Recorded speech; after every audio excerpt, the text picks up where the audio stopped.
Pelaksanaan penyekatan di perbatasan kota yang dilakukan oleh pemerintah Kota Banjarmasin dalam penerapan pemberlakuan pembatasan kegiatan masyarakat di Banjarmasin mendapat tanggapan dari anggota DPRD Banjarmasin. Pemberlakuan penyekatan yang dilakukan oleh petugas Satgas COVID-19 yang melibatkan TNI, Polri, Satpol PP ini sudah sangat baik dan telah membuktikan bahwa kasus COVID-19 di Banjarmasin terus mengalami penurunan.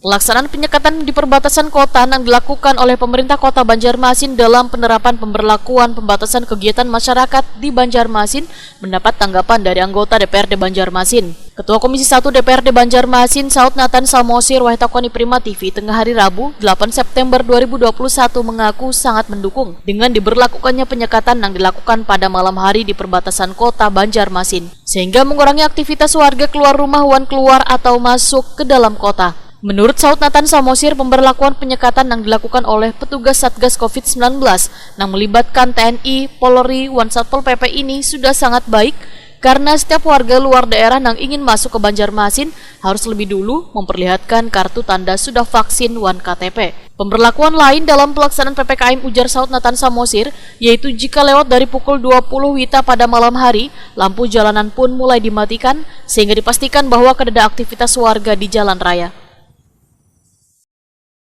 Yang ingin mungkin yang kita soroti di sana itu, apakah masyarakat yang lalu lalang ini sudah bervaksin atau belum? Nah, itu yang ditunjukkan oleh kawan-kawan yang di sana, baik itu petugas kepolisian maupun petugas ISU maupun MPD. Artinya kalau memang itu sudah dilakukan vaksin, kan semuanya otomatis ini akan menambah imun buat seluruh masyarakat Kota Banjarmasin.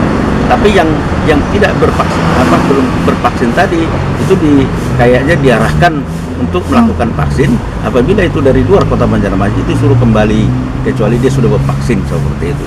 Jadi menurut saya ini sangat bermanfaat dilakukan penyekatan ini untuk mengurangi mobilitas masyarakat yang datang dari luar Kota Banjarmasin menuju Kota Banjarmasin, seperti itu.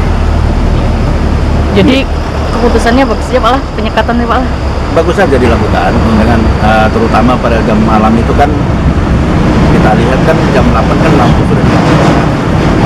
Penyekatan sudah mulai bergeser, tidak boleh lagi lihat dalam kota. Ini kan mengurangi kepadatan masyarakat yang datang dari luar Kota Banjarmasin. Saud Nathan Samosir menambahkan dari pemberlakuan PPKM yang dilakukan Sulawesi ini telah membuktikan bahwa kasus COVID-19 di Banjarmasin terus mengalami penurunan.